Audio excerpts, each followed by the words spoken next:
Hello students, welcome to corporate law class.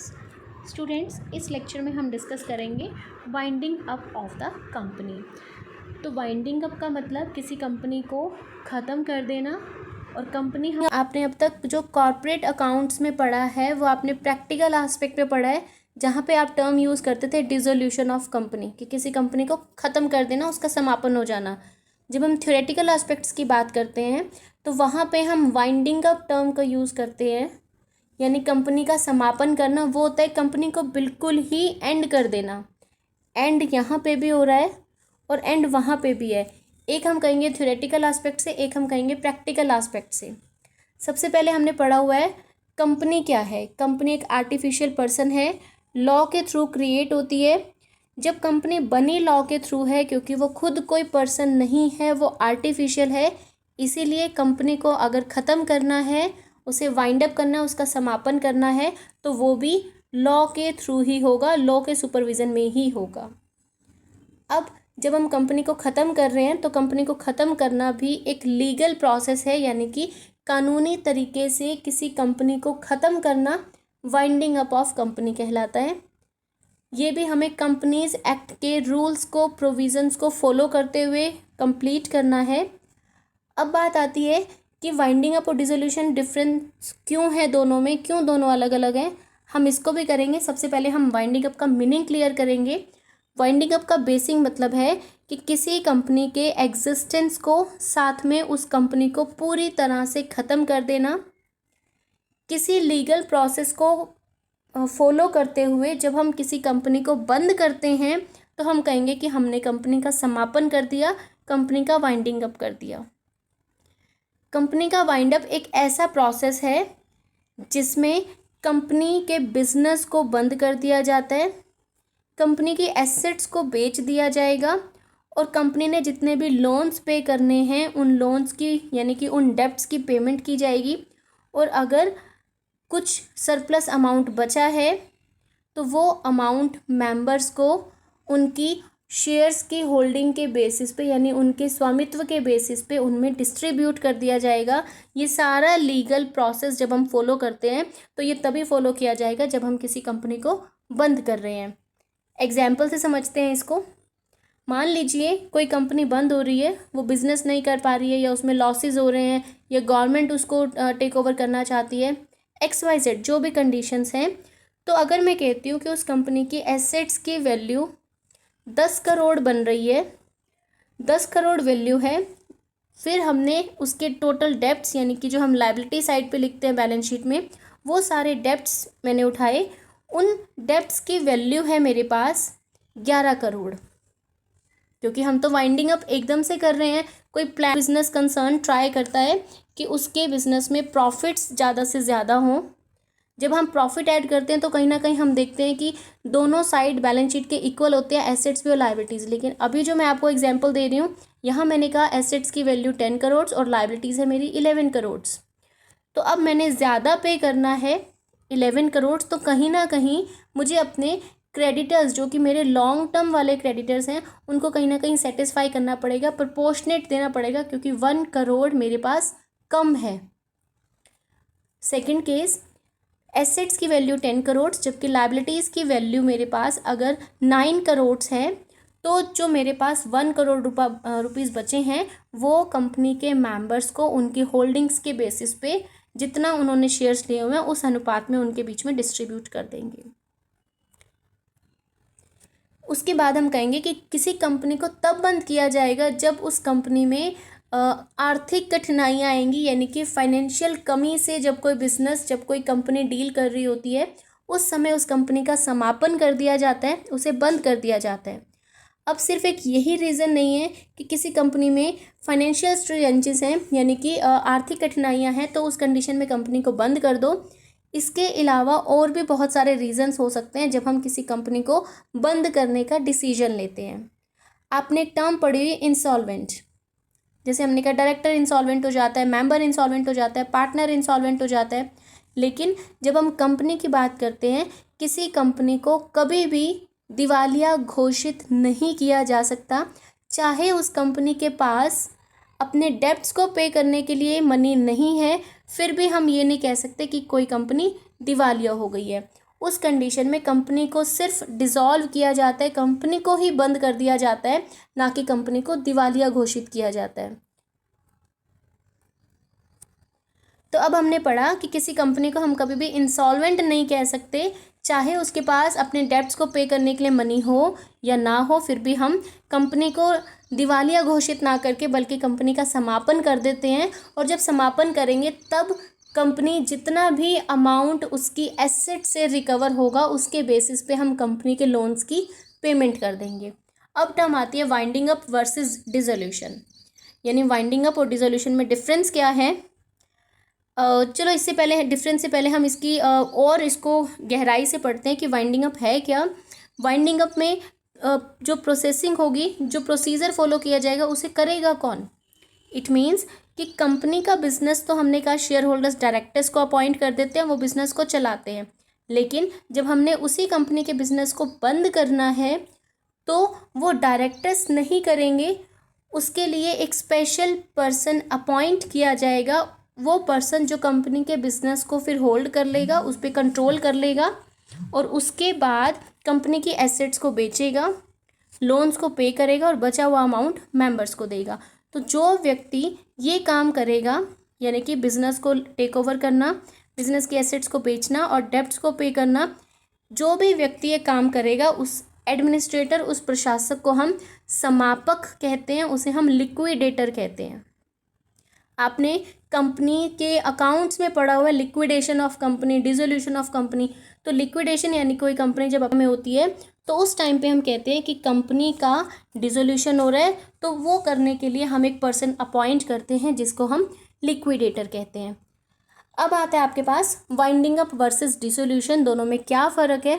Winding up यानी समापन और डिसोल्यूशन टोटली समापन। तो दोनों में एक डिफरेंस यहाँ पे ये हुआ कि जब भी हम इनकी बात करते हैं इनको एक जैसा ट्रीट किया जाता है, लेकिन लीगल पॉइंट ऑफ व्यू से या थ्योरेटिकल पॉइंट से इन दोनों में डिफरेंस है। जब भी हम किसी कंपनी के वाइंडिंग अप की बात करते हैं तो सिर्फ ऑर्डर देते ही या अपनी विश शो करते कि हम इस कंपनी को बंद करना चाहते हैं, वो कंपनी बंद नहीं होती। आई रिपीट, जब हम किसी कंपनी को बंद करने का ऑर्डर इशू कर देते हैं either by company law tribunal और बाय द मेंबर्स इटसेल्फ, जब भी किसी कंपनी को बंद करने की घोषणा की जाती है तो उसका ये मतलब नहीं है कि कंपनी घोषणा करते ही बंद हो गई, उसके बाद टाइम लगता है। तो तब तक जब तक कोई कंपनी पूरी तरह से ख़त्म नहीं हो जाती, उसका वाइंडिंग अप का प्रोसीजर चल रहा है, तब तक उस कंपनी का वैधानिक अस्तित्व और कंपनी की शक्तियाँ बनी रहती हैं। लेकिन डिसोल्यूशन के केस में ऐसा नहीं होता। जब किसी कंपनी का विघटन हो जाता है, उसकी समाप्ति हो जाती है, तो कंपनी का ना तो कोई लीगल एग्जिस्टेंस रहता है और ना ही कंपनी के पास कोई भी शक्तियाँ बचती हैं। ये था बच्चे बेसिक डिफरेंस। अब हमने कहा फर्स्ट पॉइंट हम पढ़ेंगे कि डिफरेंस क्या है। फर्स्ट पॉइंट अभी अभी हमने पढ़ा कि दोनों में क्या डिफरेंस है। कंपनी का वैधानिक अस्तित्व वाइंडिंग अप के केस में बना रहता है लेकिन डिसोल्यूशन के केस में नहीं रहता। अब फर्स्ट यहाँ पे ये कह रहा है कि वाइंडिंग अप डिसोल्यूशन से पहले होता है। ऑब्वियसली डिसोल्यूशन से पहले और वाइंडिंग अप के ऑर्डर देने के बाद भी किसी कंपनी का वैधानिक अस्तित्व बना रहता है और उस कंपनी के ऊपर केस किया जा सकता है। लेकिन डिसोल्यूशन के केस में कंपनी का वैधानिक अस्तित्व खत्म हो जाता है। जब वैधानिक अस्तित्व ही खत्म हो गया तो उस कंपनी का नाम कंपनी के रजिस्टर ऑफ मेंबर्स में से काट दिया जाता है और फिर उस कंपनी के अगेंस्ट कोर्ट में भी कोई केस नहीं किया जा सकता, क्योंकि डिसोल्यूशन के बाद वो कंपनी ख़त्म हो जाती है।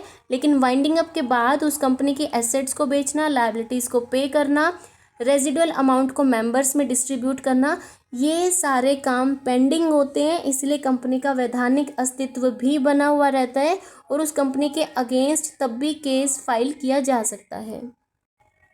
उसके बाद सेकंड पॉइंट हम पढ़ेंगे, जब वाइंडिंग अप का काम हम कर रहे हैं तो वो प्रोसीडिंग्स कोई लिक्विडेटर करता है, यानी कि किसी स्पेशल पर्सन को कंपनी के समापन के लिए अपॉइंट किया जाएगा, उसे हम लिक्विडेटर कहते हैं। कंपनी के वाइंडिंग अप का सारा काम ये पर्सन करता है। Okay, let's continue with the third point. Sorry, second point पे थे हम कि कंपनी का लिक्विडेटर स्पेशल पर्सन अपॉइंट किया जाता है, वो कंपनी की सारी प्रोसीडिंग्स को करेगा। एसेट्स को बेचना, एसेट को बेचने से जो अमाउंट मिलेगा उससे डेब्ट्स को पे करना, देन फाइनली उस बचे हुए अमाउंट को मेंबर्स के बीच में डिस्ट्रीब्यूट कर देना। लेकिन डिसोल्यूशन के टाइम पे ऐसी कोई भी कानूनी प्रक्रिया नहीं होती। थर्ड पॉइंट, वाइंडिंग अप के केस में लिक्विडेटर यानी वो समापक कंपनी को प्रस्तुत करता है, वो कंपनी का प्रतिनिधित्व करता है, लेकिन डिसोल्यूशन के केस में ऐसा नहीं होता।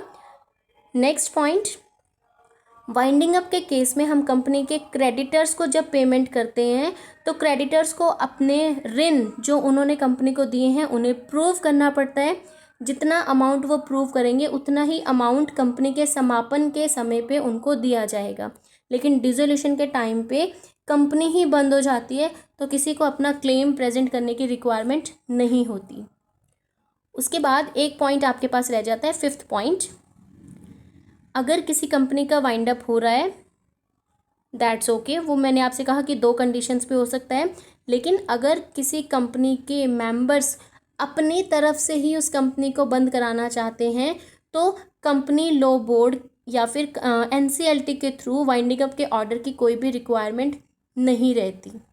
लेकिन जब किसी कंपनी का डिसोल्यूशन हो रहा है तो वो कोर्ट के अकॉर्डिंग होगा, लेकिन जब वाइंडिंग अप हो रहा है तो वो कोर्ट के अकॉर्डिंग हो भी सकता है और नहीं भी हो सकता। उसके बाद हमारे पास आता है मोड्स ऑफ वाइंडिंग अप, यानी किसी कंपनी को बंद करने के तरीके क्या क्या हैं। 2 तरीके से कंपनी को बंद किया जा सकता है।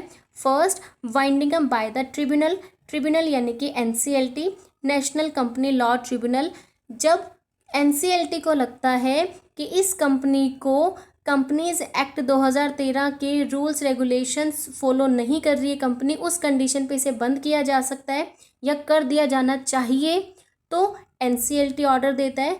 Second case, voluntary winding up, यानी कि अपनी इच्छा से कंपनी को बंद कर देना। या तो कंपनी के मेंबर्स अपनी इच्छा जताकर कंपनी को बंद कर सकते हैं या फिर कंपनी के लेनदार भी कंपनी को बंद कराने के लिए विश प्रेजेंट कर सकते हैं। फर्स्ट केस हमारे पास आएगा कंपल्सरी वाइंडिंग अप, यानी कि जब कंपनी का समापन अनिवार्य हो जाता है, वो ज़रूरी हो जाता है, तब एनसीएलटी ऑर्डर पास करके ऐसी कंपनी को बंद कराने का डिसीजन लेती है। अब हम पढ़ेंगे किन कंडीशंस में एनसीएलटी ऐसा डिसीजन लेगी। ये कंडीशंस कंपनीज एक्ट 2013 के सेक्शन 271 धारा 271 में ये चीज़ें डिफ़ाइन की गई हैं कि किन परिस्थितियों में एनसीएलटी किसी कंपनी को बंद करने का ऑर्डर देगी। फर्स्ट हमारे पास आता है special resolution of the company, यानी कि विशेष प्रस्ताव। जब किसी कंपनी ने अपना समापन करने के लिए स्पेशल प्रस्ताव यानी विशेष प्रस्ताव पहले ही पास कर लिया है तो यहाँ पे एनसीएलटी को ऑर्डर देने की रिक्वायरमेंट नहीं है। लेकिन अगर एनसीएलटी चाहे तो उस स्पेशल रेजोल्यूशन को भी कंसीडर करके ऑर्डर दे सकती है कि ऐसी कंपनी को बंद कर दिया जाना चाहिए। क्यों? क्योंकि उस कंपनी ने खुद ही विशेष प्रस्ताव पास किया कि अब उन्हें और कंटिन्यू नहीं करना। इस केस में एनसीएलटी की पावर डिस्क्रिशनरी होती है, यानी कि उनके विश पे डिपेंड करती हैं। अगर एनसीएलटी को लगता है कि उन्हें अपने अधिकारों का प्रयोग करना चाहिए कंपनी के समापन से संबंधित, तो ही वो अधिकारों का प्रयोग करेंगे। दूसरा केस, अगर एनसीएलटी को लगता है कि किसी कंपनी का वाइंड अप करना उस कंपनी से संबंधित व्यक्तियों के और पब्लिक के फेवर में नहीं है, तो एनसीएलटी उस कंपनी को बंद करने का ऑर्डर नहीं देगी। उसके बाद जो आपके पास सेकंड पैराग्राफ दिया हुआ है उसमें लिखा हुआ है कि अगर किसी कंपनी के मेंबर खुद ही अपनी मर्जी से कंपनी को बंद कराना चाहते हैं तो इस केस में वो एनसीएलटी को रिक्वेस्ट नहीं करेंगे, क्योंकि एनसीएलटी अगर कंपनी को बंद करता है तो ये बहुत एक्सपेंसिव पड़ता है और टाइम कंज्यूमिंग है, जबकि वॉलेंटरी वाइंडिंग अप चीपर है और लेस टाइम कंज्यूमिंग है। सेकंड है हमारे पास जब कोई कंपनी राष्ट्रीय हित के विरुद्ध कार्य करती है, जैसे किसी कंपनी ने देश की अखंडता, एकता, प्रभुता, उसके राष्ट्रीय सुरक्षा, विदेशी मित्रता हो सकती है, लोक व्यवस्था यानी या नैतिकता के इन सब नियमों का उल्लंघन किया है, तो एनसीएलटी उस कंपनी को बंद करने का ऑर्डर दे सकती है। थर्ड है winding up of sick companies. Sick companies students आपने पढ़ा है एनवायरनमेंट में। सिक कंपनीज वो कंपनीज जो कि कॉन्टिन्यूस पिछले कुछ फाइनेंशियल ईयर से लगातार लॉस में चल रही हैं, उनको सिक कंपनीज बोलते हैं। और ऐसी कंपनी के रिवाइवल के लिए उनको फंड्स प्रोवाइड किए जाते हैं। लेकिन जब कोई कंपनी के सिक्योर्ड क्रेडिटर्स, जो कि 50% से ज़्यादा सिक्योर्ड क्रेडिटर्स, यानी कि जिन्होंने किसी ना किसी एसेट को बेस रख के उसकी सिक्योरिटी पे कंपनी को फंड्स दिए हैं, 50% से ज़्यादा ऐसे सिक्योर्ड क्रेडिटर्स एनसीएलटी का ऑर्डर दे सकते हैं कि उस कंपनी को बंद कर दिया जाए। तब वो कंपनी देखेगी कि अगर एनसीएलटी उस टाइम पे चेक करेगी कि अगर कोई कंपनी वास्तव में सिक कंपनी है और वो अपने सुरक्षित लेनदारों को भी पेमेंट नहीं कर पा रही है, तो ट्रिब्यूनल ऐसी कंपनी को बंद करने का ऑर्डर दे देगा। नेक्स्ट हमारे पास आता है वाइंडिंग अप। अब कब करना है? रजिस्ट्रार एप्लीकेशन दे सकता है। यस, रजिस्ट्रार कंपनीज एक्ट के अंडर एक ऑथराइज्ड पर्सन है, या तो रजिस्ट्रार या फिर सेंट्रल गवर्नमेंट ने कंपनीज एक्ट के अकॉर्डिंग किसी व्यक्ति को अगर अधिकृत किया हुआ है, उसे अधिकार दिया हुआ है, तो या तो रजिस्ट्रार या फिर ऐसा कोई अन्य व्यक्ति वो ट्रिब्यूनल में एप्लीकेशन दे सकता है कि कोई कंपनी फ्रॉडुलेंट एक्टिविटी कर रही है, वो कपटपूर्ण व्यवहार कर रही है, या कंपनी के एम्प्लॉयज़ कुछ पर्सन अवैधानिक तरीके से काम कर रहे हैं, वो गलत प्रेजेंटेशंस दे रहे हैं, पब्लिक को मिसगाइड कर रहे हैं, तो ऐसे केस में रजिस्ट्रार या उस अन्य व्यक्ति की एप्लीकेशन पे भी एनसीएलटी ऐसी कंपनी को बंद करने के ऑर्डर दे सकती है। उसके बाद डिफ़ॉल्ट ऑफ कंपनी ने गलती कर दी कहाँ पे? इन फाइलिंग विद रजिस्ट्रार, यानी रजिस्ट्रार को कुछ नहीं दिया। क्या नहीं दिया? Financial statements.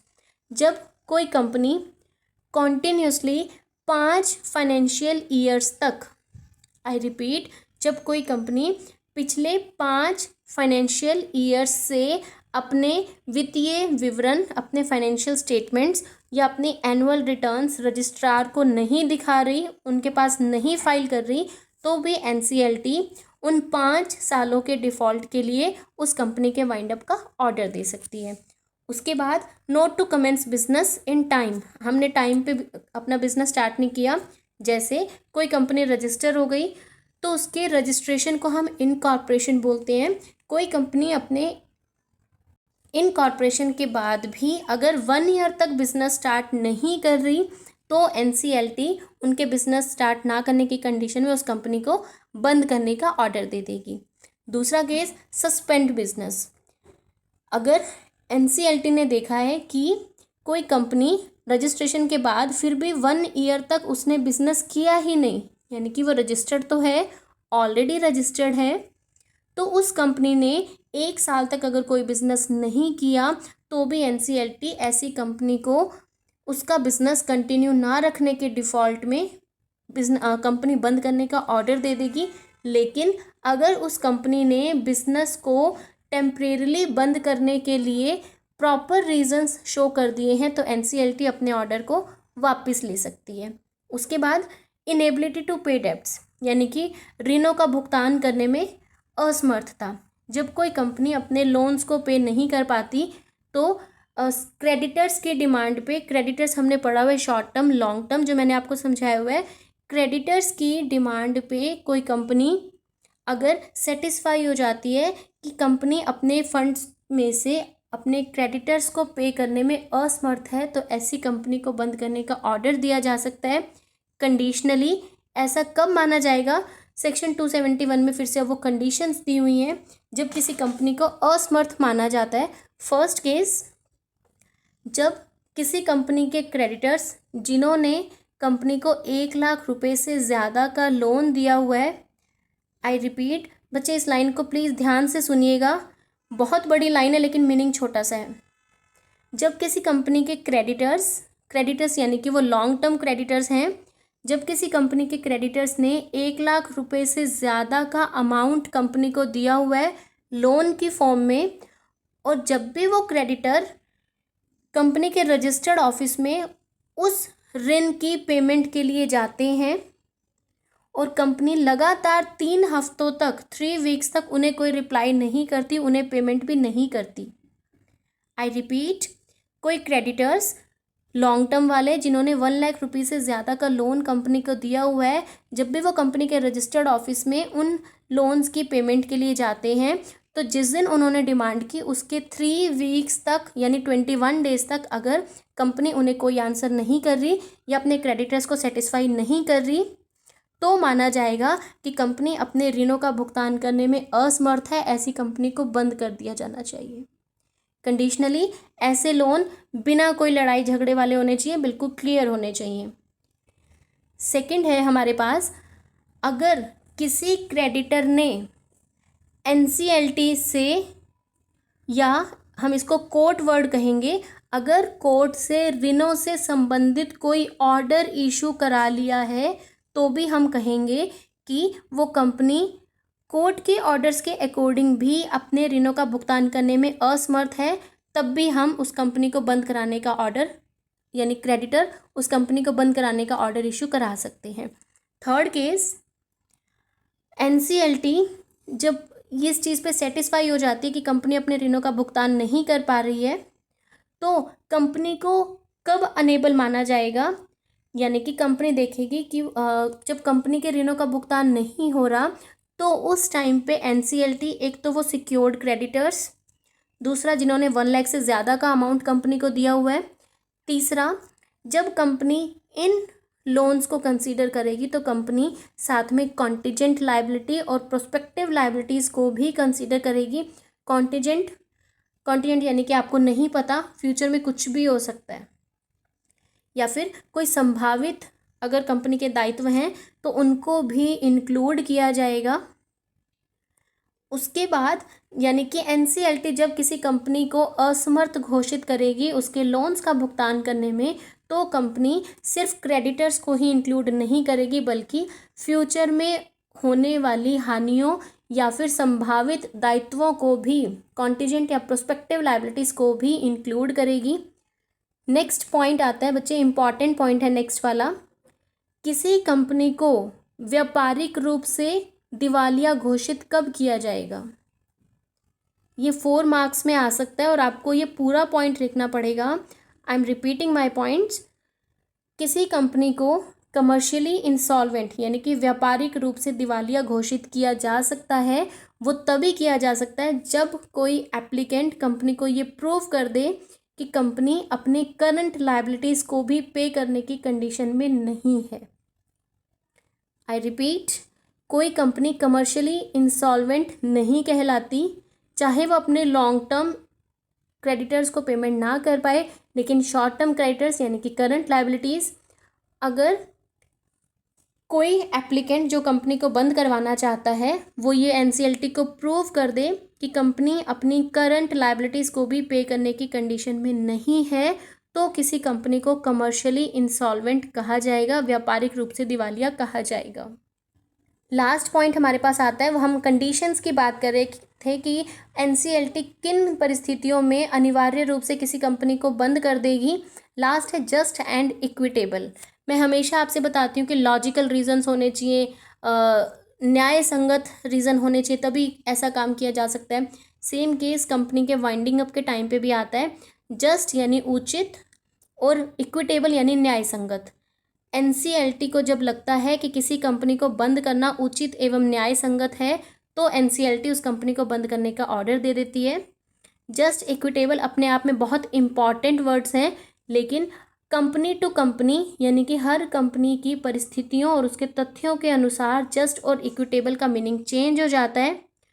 उसके बाद कंपनीज एक्ट में हमें कुछ ऐसे केसेस दिए हुए हैं, कुछ ऐसी परिस्थितियां दी हुई हैं जिनको हम जस्ट और इक्विटेबल मानते हैं, यानी कि इन परिस्थितियों के होने पर किसी कंपनी को बंद करना उचित और न्यायसंगत माना जाता है। पहला पॉइंट, कोई कंपनी लगातार लॉस पे चल रही है और उसके फ्यूचर में भी प्रॉफिट कमाने के कोई चांसेस नहीं है। दूसरा, कंपनी जो बिजनेस कर रही है उसका उद्देश्य इल्लीगल बिजनेस करना है या फिर कोई कपटपूर्ण व्यवहार करना है, फ्रॉडुलेंट एक्टिविटी। थर्ड, जब किसी कंपनी की पूरी कैपिटल डिस्ट्रॉय हो गई है, ख़राब हो गई है, नष्ट हो गई है और फ्यूचर में उन्हें फर्दर कैपिटल रेज करने के उनके कोई चांसेस नहीं हैं। फोर्थ, किसी कंपनी के मैनेजमेंट भंग हो गई है, उसमें अवरोध उत्पन्न हो गए हैं, वो और काम नहीं कर सकती। नेक्स्ट, कंपनी के मेजॉरिटी वाले शेयर होल्डर्स यानी जिनके पास कंपनी के ज़्यादा शेयर्स हैं, ऐसे शेयर होल्डर्स कम अंशों वाले अंशधारियों के ऊपर कोई आक्रामक व्यवहार करते हैं या उन्हें दबाने की कोशिश करते हैं या उनकी बातों को अनसुना करते हैं, तो उस केस में भी ऐसी कंपनी के समापन के ऑर्डर्स दिए जा सकते हैं। लास्ट, जब कोई कंपनी सिर्फ नाम मात्र है, company is a mayor bubble, यानी कि कंपनी सिर्फ नाम मात्र है। नाम मात्र होने का मतलब ना तो उस कंपनी के पास कोई एसेट्स हैं और ना ही वो कंपनी किसी बिजनेस को चला रही है। तो ये वो परिस्थितियां हैं जिसमें एनसीएलटी किसी कंपनी को बंद करने का डिसीजन जब देती है तो वो माना जाता है कि ये उचित और न्याय संगत है। Students, that's all for compulsory winding up. First point था इसका circumstances for winding up of a company by the orders of NCLT.